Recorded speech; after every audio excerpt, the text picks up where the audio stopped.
Welcome to this 16th lecture of this lecture series.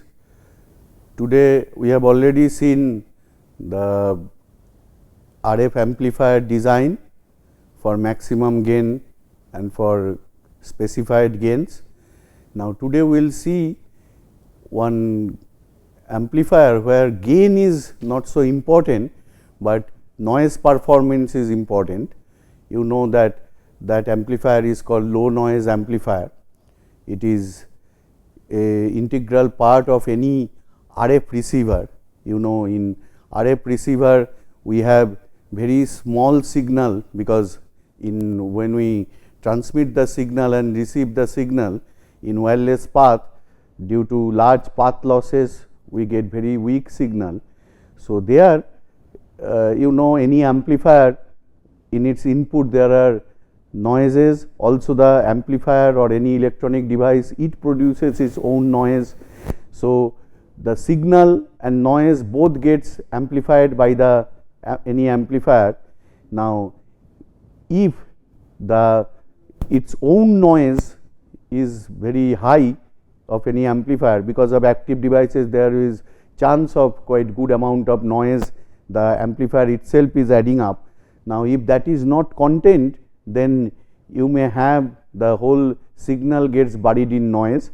So it is very important to design for low noise amplifiers, and this amplifier is generally the first block after the antenna. Antenna receives the signal. Antenna, as we have already seen, that antenna is basically a narrowband filter. So it gets one RF frequency to which it is supposed to be tuned, because it is a narrowband device. So that RF signal is first fed to an amplifier, because you need to amplify the signal for further processing and giving to the other subsystems of receiver, subsequent blocks of receiver. Now there the first one, that if it is adding noise, then your whole strategy of detection may get disturbed.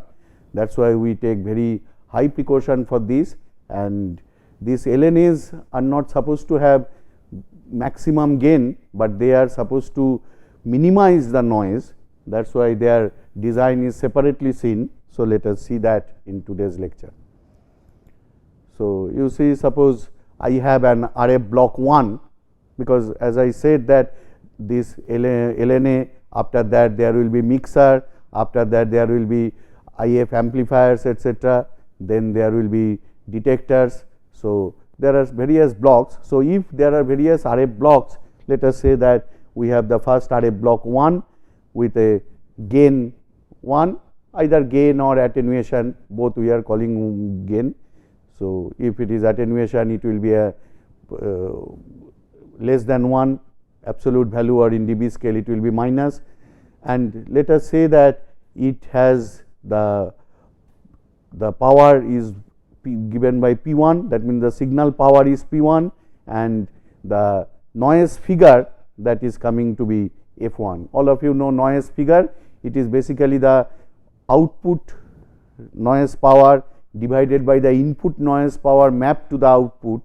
And we all know that if we do simple those mathematics, which all of you have done in BTech, that it is basically the SNR at the input divided by SNR at the output. The input is kept at a fixed temperature, generally that is 290 degree Kelvin, and there is no mismatch in the between the source or the input and in the input side.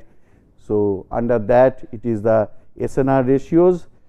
So let us have that noise figure, which is also a characterization of noise. Instead of noise temperature, we can have noise figure, anyone will do, but when we have amplifier blocks, it is more convenient to work with noise figure. That is why we are saying that this block has a noise figure of F1.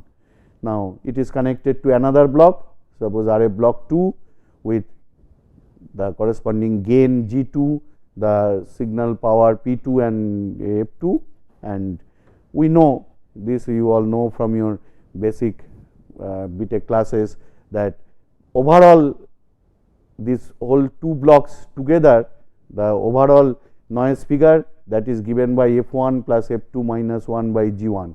You see that this F2 etc., that means the second block's noise figure, even if that is quite high, that means you have quite good amount of noise, still it is being divided by G1, the gain of this amplifier or gain of this block. So, that becomes low, but this F1 it is not divided by anything. So, whatever the noise figure of the first block, that will be always will be dominant factor in the overall noise figure of the whole receiver system. So, it is very important that this F1 is kept quite low, because if this F1 is high, there is no chance of making this overall noise figure low. That is why the design for this block, if it is becomes an amplifier LNA, then it is important, because I will have to keep the F1 low. So, low noise, as I said, crucial for LNA, moderate gain required to suppress higher noise. Obviously, if I want to have low noise, I cannot get moderate gain, because you see that when we do for conjugate matching etc., the maximum gain, that time we make the amplifiers operate with their full activeness, and that time we add lot of noises. So, when we try to make low noise amplifier, the gain may not be very high, but moderate gain is required, because some gain is required for any amplifier type of thing, and noise of subsequent blocks. So, this gain is required because it will suppress the subsequent blocks noise. So, some gain is required, it may not be very high gain of this block, but it should be substantial.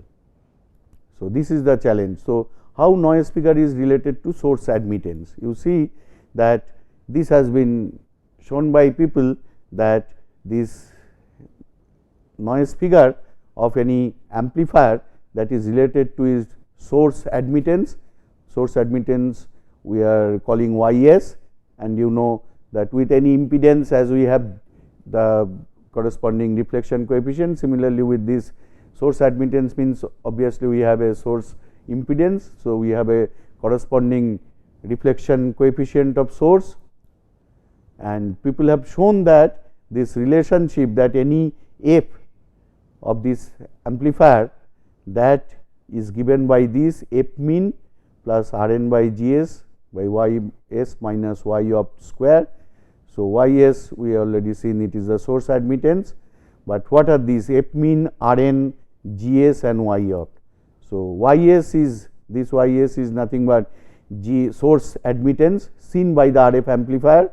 Source admittance, the real part is called the source conductance, and this part is called source susceptance Bs, that you all know. Y opt is an optimum source admittance that results in minimum noise figure for this amplifier f mean. It is a specification given by the amplifier manufacturer, that optimum source admittance, if I make that, then the noise figure will be minimum. And Rn is the equivalent noise resistance of the amplifier, as we are saying that this amplifier has its own noise it adds. So, that equivalent noise resistance, any electronic circuit has a noise resistance, that we are calling Rn, that also is specified by manufacturer. And so, you see that Rn, Gs, f mean and Y opt, they are this thing. Gs is obviously the source admittance part. So, this is excitation part, but these three parameters f mean, then Rn and Y opt, they are characteristic of the amplifier. These are called noise characteristic of the amplifier. So, for transistors f mean, tau opt and Rn, they are specified by manufacturer, and also you can sometimes measure it, measurement procedures are there for measuring these. So, let us say that this is known. So, then we define a noise figure parameter out of these things and also the characteristic impedance. So, let that noise figure parameter is called N. N is given by this formula, f minus f min by 4 R n by z naught 1 plus tau opt square. Sorry, there are 2 vertical bars, actually there should be 1 only. So, also this is not t, this is actually tau or gamma, gamma opt, capital gamma. For specified f and noise parameters, n is fixed. You see that suppose we are asked to design LNA for a specified noise figure, then once that is fixed and f min, R n and tau opt are the parameters of noise parameters of the transistors, and z naught, it is the characteristic impedance of the amplifier. So, for specified f and these 3 noise parameters, we can see that n is fixed for a particular characteristic impedance. Now, you see this formula is in terms of admittance. We know how to convert the reflection coefficient. We know y s is given by this formula, y opt is given by this formula, and g s is the real part of y s. So, in terms of this, from this y s I can write this. So, this is finally this. So, with this, now we will have to change these y's and y, all these y things to gamma things. So, that can be done. So, that conversion, if you just do the manipulation, this conversion is this. You see this formula here, I do not have any source admittance part, but I have this in terms of reflection coefficient we have written, and we know that. So, already we have found the value of n. What is the value of n? This is the value of n. So, if we put that, then we get that this equation n is this.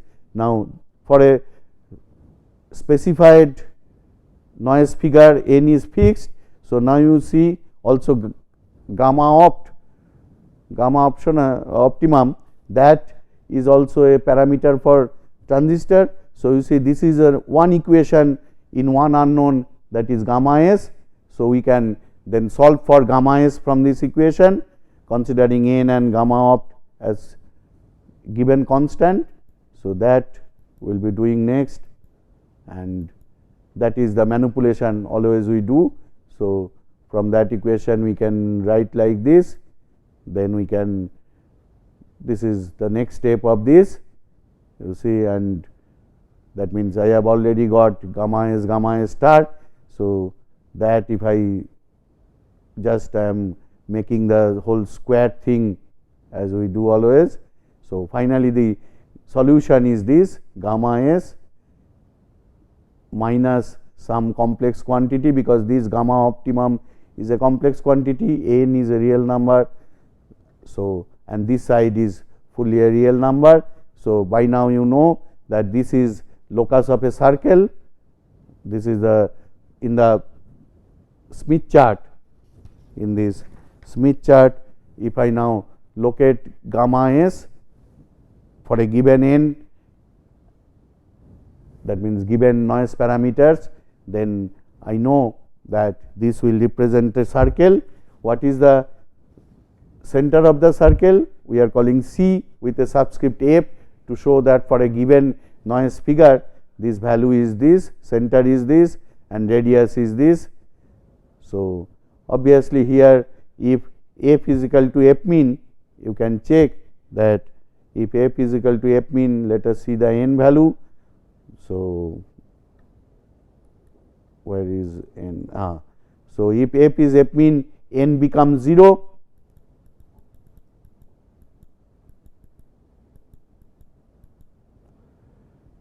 So, if n becomes 0, you see the radius becomes 0 and the center is at gamma opt. So, basically the if f is f min, that means specified noise figure is same as minimum possible noise figure from the amplifier, then that represents a point which is equal to then gamma source resistance just equals the gamma opt. Obviously, that is also the definition of gamma opt. So, circle degenerates to point, that part is easy. That means, if we always design for f mean, we get it, but sometimes we do not, because if so much noise, stringent noise figure is not required, then we try to design for a bit higher noise figure, which will serve our purpose, but that will give us some more gain, because we know gain is also important, though we are not maximizing it for LNA, but some gain if we can get, then subsequent stages their noise figure will be improved. So, that we do. So, let us take an example of this whole thing, that suppose I want to find noise performance of gallium arsenide FET. You know, gas FET, their FET is always superior to BJT, because in BJT there are actually current is controlled. Current means flow of charges. So, that will add noise, whether in any FET it is basically field operated. So, not much so much charge carrier they cross, that is why their noise is less. So, noise performance of gas FET is generally superior to BJT. That is why if LNAs are generally designed with FETs, not with BJTs. Now, let us say that for that particular transistor FET, we have the parameters given, that means these are all S parameters. You see S parameters, S11 is less, magnitude of S11 is less than 1, magnitude of S22 is also less than 1. So, you know that we have unconditional stability, etc. Also, the minimum noise figure for this particular transistor is given as 2.5 dB, a typical value. Gamma optimum, that means the optimum source resistance for which I can achieve this, is given by this 0.475 angle 166 degree. So, you know that optimum source resistance will be somewhere here, because it is 166 degree and point something. So, this whole thing is 1. So, half of that roughly, and Rn, the real part of the source of real part of source impedance, that is 3.5 dB ohm. So, design a LNA for minimum noise figure. So, that is our aim. So, here they are saying minimum noise figure, that means we will try to design for 2.5 dB itself. So, we know first will any amplifier we need to do the stability analysis, you know Rolle's criteria. So, check for amplifier stability, you find out these values, K Rolle's stability factor, that is you see 1 greater than 1. So, no problem. Also, you check that delta, its magnitude is 0.419. Delta is a complex quantity, we should have written the delta magnitude of delta, that is 0.419. So, that is also less than 1. Okay. So, we have passed the K delta test or Rolle's test. So, we can say that device is unconditionally stable. So, we need not worry, we can proceed for LNA design. So, LNA design, you see for minimum noise figure already gamma opt is given. So, that gives us the source reflection coefficient. Now, minimum noise figure of 2 dB, 2.5 dB. Now, we plot constant noise figure circles from 2.5 dB to 3 dB. Actually, if you want to have minimum noise, no problem, but for any general design we are showing that okay. So, we are starting from 2.5 dB. So, at whatever step you want, you find out those circles, that can be done. Let us say we have taken that instead of minimum noise, we will take 2.8 dB noise figure. So, then we can calculate the value of Ni, that will turn out to be, remember this is absolute thing. So, I need to convert these dBs to the actual figure, and that is like here. So, you see the Ni, which is the noise parameter for the 2.8 dB noise figure, that subscript we are using I, that means we are specifying Fi noise figure. So, noise parameter, that will become this 0.1378 center of the constant noise figure circle we can easily plot, because that CF expression we have. So, by putting it here, you get this is the values, you get radius of the circle, that will be here, that you can calculate, that is 0.312.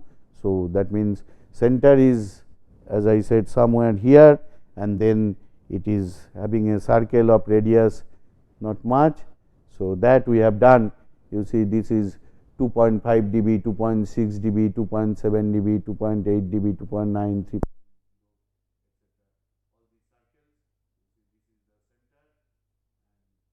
We see that you see the circles are closely spaced. So, we can say for this transistor the noise figure is not very sensitive to small variations of tau s around tau gamma opt. So, now it is up to us to choose where from these circles, on the circle somewhere you choose. So, that will determine your noise figure. If you decide that I will choose from 2.7, okay, you can choose it, and advice is try to make it as near to center as possible. So, if you are on this, you come down here as much as possible, so that you get a good less mismatch, etc. But this is no unique, it is up to you. Now, whatever noise figure you choose, so that will determine your noise performance as well as gain. You see, though it was said that you can do for 2.5 dB, we are let us taking it 2.8 dB and doing it. Now, the question of you will have to now match, design the any amplifier, finally the input matching network gain and output matching network gain, that you will have to do. So, you see, it is better to find out that since you have already chosen gamma s, you can find out gamma L, and from this formula in last lectures we have extensively used this. So, that already makes that your load reflection coefficient will be this, for gamma s is equal to gamma of star it will be. So, if other gamma s is chosen, that means we have chosen a particular gamma s, but if you choose something else, then you will remember that you will have to choose the gamma L also accordingly. Then determine gain, in our case once this is there, you know how to find the gain, because once you have this gamma s gamma L value, we know that what is the maximum gain or what is the specified gain. Let us say that determine our gain is 11 dB, though we could have got 12.7 dB, up to that it goes, we will decide 11 dB will be sufficient. So, design means, you see, there is no hard and fast thing, it is with practice you will see that what values you will choose, etc. It is a guideline that you should not go beyond this range. You see that we are going from 2.5 dB noise figure to 3 dB. If that is the whole application can sustain that, we will go there and we will get this gain. Similarly, we could have got by proper input and output matching this 12.7 dB, but we said 11 dB is sufficient, we are choosing that. Now, another example, let us take that transistor is this param thing, F min is this. Now, here it is saying, okay, design for a noise figure of 2 dB, you know, noise figure the unit is Kelvin. So, sorry, noise figure is unitless. So, it is wrongly K written. Now, we should design for maximum gain at this fixed noise figure, because we, since noise figure is specified, we will keep up to that, but we should design for maximum gain. So, first we find out the noise figure parameter n, that turns out to be point this. So, immediately we got constant noise figure circle for that 2 dB noise figure, that is here, RF is here. So, now input gain, on the Smith chart we plot input section constant gain circles for input section gain. Let us say we are trying to make from 1 dB to 1.7 dB. These are the things. Once I have GS like this, then I know that normalized GS will be this, then we can find out what is the, for the specified value of gain, what is this that we have already seen. So, CS and RS, so input matching circles, maximum gain circle 1.7 dB out of this intersects 2 dB constant noise figure circle at this point. So, we will take gamma s to be that point. Also, we assume unilateral device and we make conjugate match, because we are trying to maximize whatever we have, in that we are trying to maximize the gain. So, here the these all we saw. So, it determines the load impedance also. S22 is given value, from that we can always find gamma L, it is, this will be your gamma L. Then the gain from the load side that you can get as 1.25 dB. So, conjugate matching, already the transistor its own gain is 5.85. We have seen that input side we are taking 1.7. Just now we have decided that output side will take 1.25 dB. So, you see that we are getting 8.53 dB. So, by conjugate matching this LNA, which is designed for 2 dB noise figure, it will give you a gain of 8.53. That is okay. For LNA, this type of gain is possible. If not LNA, in other cases generally it should be a double digit factor, but here since we are enforcing that okay, we will be keeping our noise figure low, we are satisfied with this 8.53 gain. Now, also when since we have made unilateral assumptions, we need to give the error or upper bound and lower bound of our answer. So, yesterday in the last lecture we have discussed that how we can find this parameter, that unilateral assumption parameter u, that is this. So, you know this is the formula, and if you put this value of u, you know that GT by GTU, that means this is the error in unilateral assumption that varies from this, in dB terms that varies from minus 0.5 dB to 0.5 dB, 0.53. So, we know that it is the assumption can be made, and we have made that. So, our matching section that becomes simpler than a classical conjugate match thing. So, 0.5 plus minus 0.5 dB error will be there in gain calculation. So, we know that we have calculated 8.5, we may be, it may be 9 dB, maybe 8 dB, it is not more than that, that is important. With this, we have seen an low noise amplifier design. Now, this is basically extension of the earlier that constant gain circle part, but here we have given special attention to noise figure. So, we have introduced a noise parameter, noise figure parameter, and with respect to that, basically that specify we design and then we match to get some gain out of it. That follows the whole procedure. Thank you.